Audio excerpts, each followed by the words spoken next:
Demikian bunyi firman Tuhan dalam Injil Lukas pasal 2 ayat yang 15.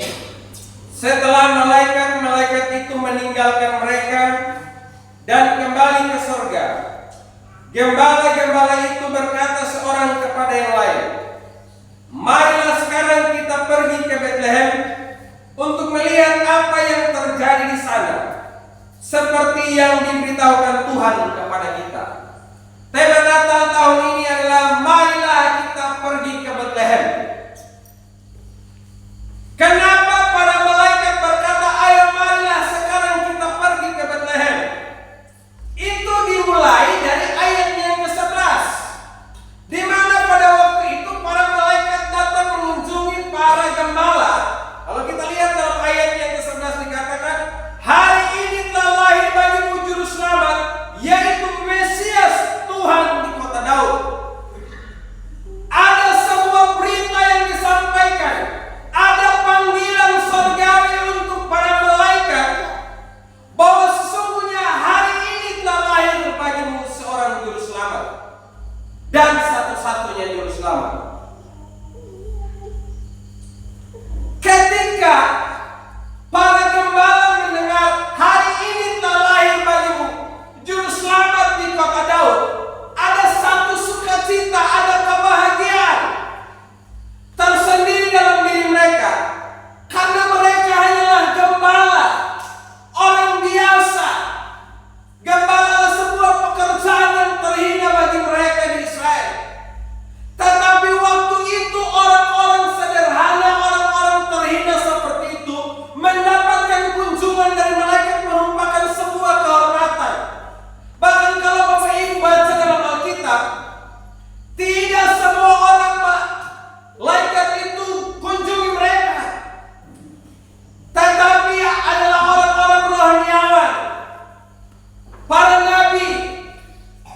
Tetapi kali ini yang mendapatkan pesan ini adalah para gembala. Jadi sesungguhnya berita sukacita, berita bahagia itu bukan hanya diperuntukkan orang-orang yang hebat, orang-orang yang berjabatan, orang-orang kaya, orang-orang pintar, tetapi berita bahagia itu diberikan juga kepada orang-orang sederhana seperti saudara dan saya. Amin. Jadi orang-orang sederhana seperti kita yang Tuhan mau katakan hari ini telah lahir bagimu juru selamat. Seperti juga yang dikatakan oleh Tuhan Yesus, bahwa aku datang ke dalam dunia ini bukan mencari orang yang benar, tetapi orang yang berdosa. Aku datang untuk mereka yang lemah dan tak berdaya, yang tidak diperhitungkan oleh dunia.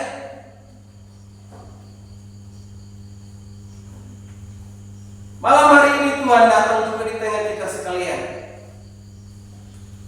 Dia ingin berjumpa dengan kita pribadi lepas pribadi, terlepas bagaimanapun latar belakang kehidupan saudara dan saya, bagaimanapun kehidupan kita yang sudah lewat, baik minggu lalu, bulan lalu, hari kemarin, bahkan tadi sebelum kita ada di sini. Hari ini kita sekalian adalah orang-orang yang sangat istimewa di hadapan Tuhan. Orang yang Tuhan datangi secara khusus. Itu karena dia mau katakan hari ini telah lahir bagimu juru selamat. Dia ingin memberitakan ada sukacita yang besar bagi kita sekalian.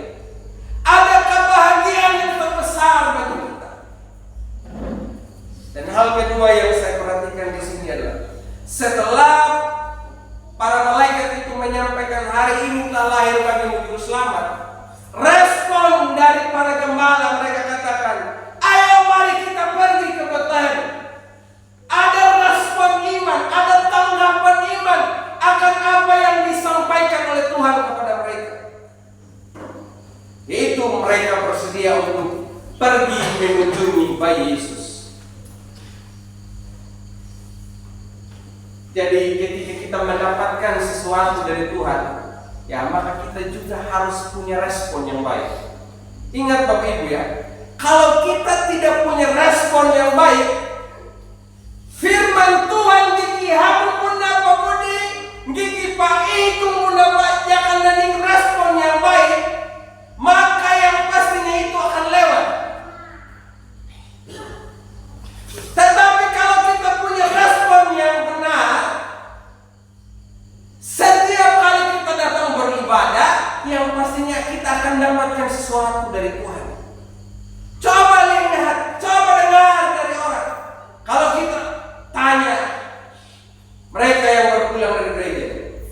kira-kira apa yang kamu dapat hari ini?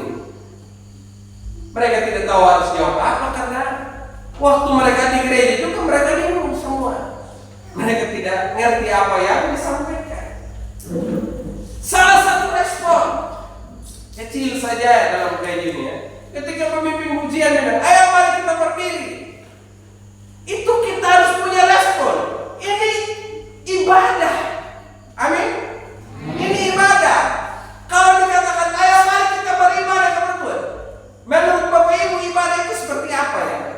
Sehingga pada waktu pemimpin pujian katakan ayo mari kita berdiri, saudara yang diam.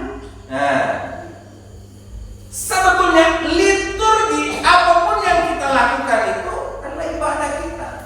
Dan firman Tuhan juga dikatakan bahwa ibadah yang sesungguhnya adalah kehidupan kita setiap hari.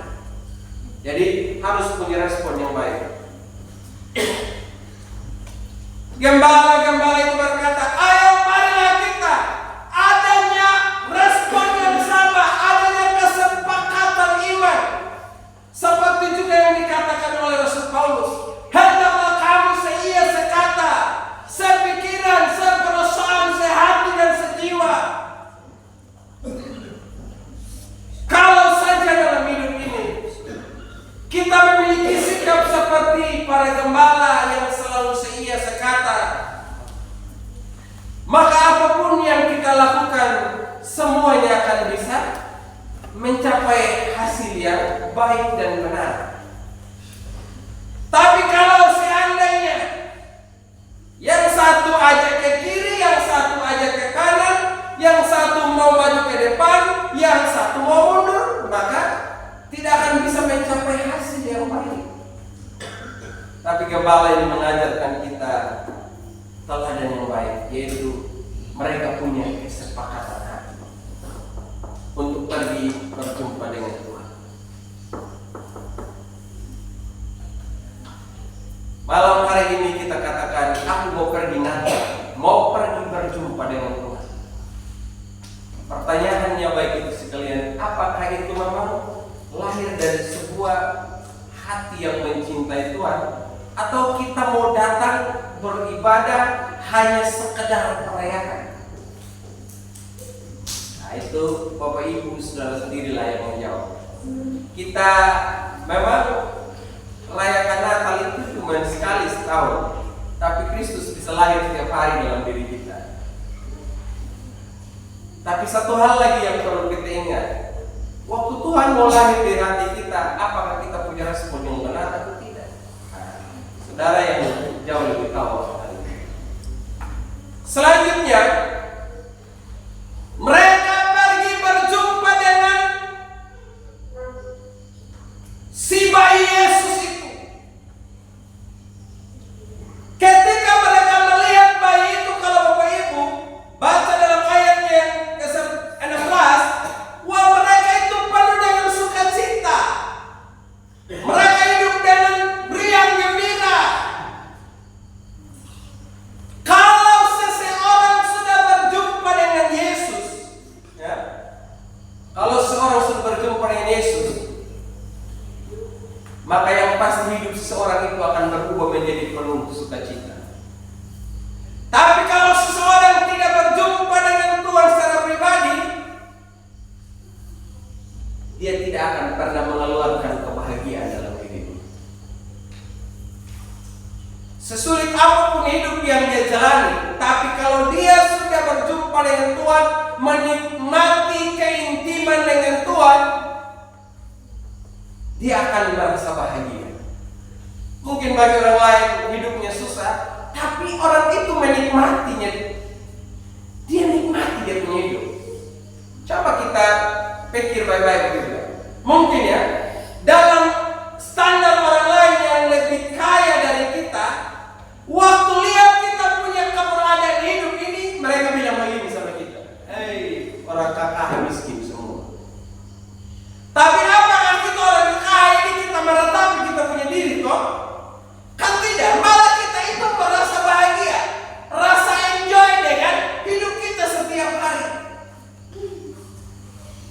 Sama halnya juga kalau kita memiliki Kristus dalam diri kita. Orang boleh menilai kita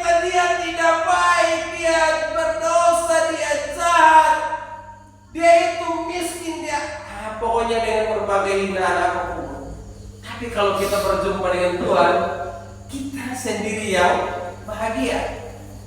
Tapi orang lain mungkin tukang taseo, ya, tukang res ya, tukang res dengan keberadaan kita. Jadi ingat Bapak Ibu Saudara, yang penting itu kita jumpa dengan Tuhan, kita memiliki keintiman atau kedekatan dengan Tuhan. Biarkan orang berbicara. Kalau kita lihat para gembala ini yang mendapatkan berita bahwa Yesus lahir di Bethlehem, bisa saja para rohaniawan waktu itu berkata, memang ini gembala tahu apa orang itu. Kita yang jauh lebih tahu firman Tuhan. Tapi pada waktu itu apa yang terjadi? Kepada mereka yang mengatakan dirinya rohani, yang hebat-hebat, apakah mereka mendapatkan pesan seperti ini? Tidak.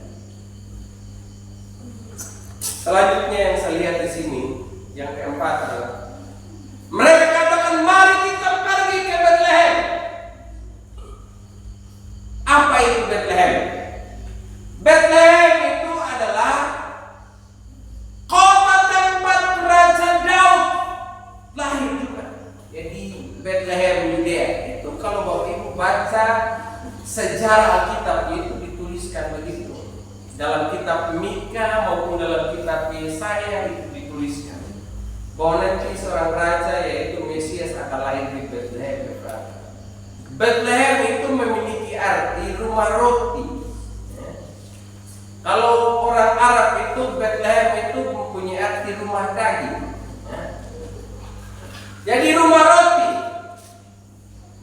Jadi kalau hari ini saudara berpikir bahwa masa depan kita sepertinya suram, tidak menjanjikan sesuatu, hari ini Tuhan ada di tengah kita sekalian.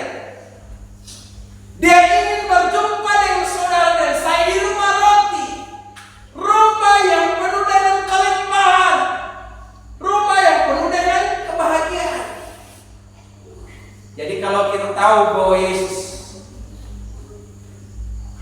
ingin berjumpa dengan kita di rumah roti dan dia sendiri juga adalah roti kehidupan, dan barang siapa yang menikmati dia tidak akan pernah lapar untuk selama-lamanya, maka saya yakin kita semua mau berjumpa dengan Yesus di Natal ini.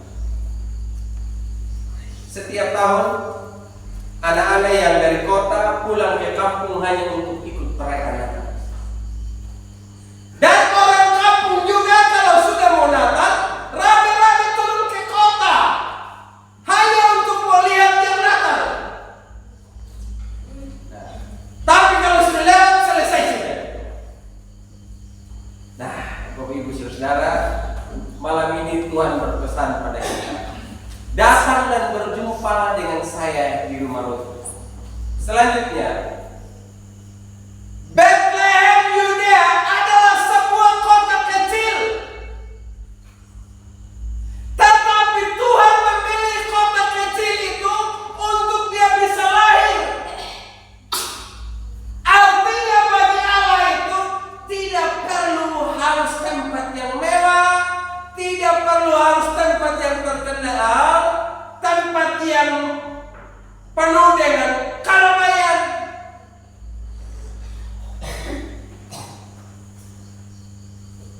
Tuhan memilih kota kecil untuk dia bisa lahir. Tuhan juga memilih saudara dan saya orang-orang yang sederhana, bahkan yang mungkin dianggap sebagai sampah masyarakat. Tuhan memilih kita untuk menjadi miliknya. Saya melihat ada banyak orang yang sudah meninggalkan Tuhan dengan alasan mereka orang berdosa, mereka selalu dikatain orang, mereka penjahat dan lain sebagainya. Sampai ada yang meninggalkan Tuhan. Hanya apa kata orang. Tapi malam hari ini kita dengarkan firman Tuhan.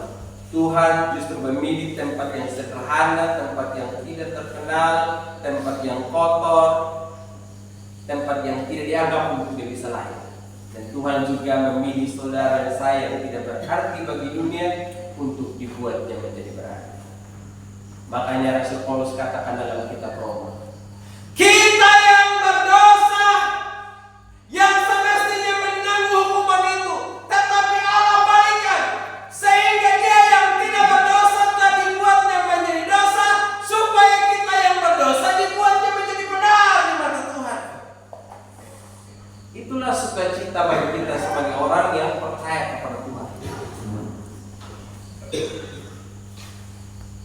Dan selanjutnya, Bapak Ibu Saudara-saudara, ketika para gembala sudah berjumpa dengan mereka, mereka bersaksi, kami ini bisa datang ke sini karena para malaikat yang datang kunjungi kami dan mengatakan bahwa hari ini Yesus telah lahir di tempat ini.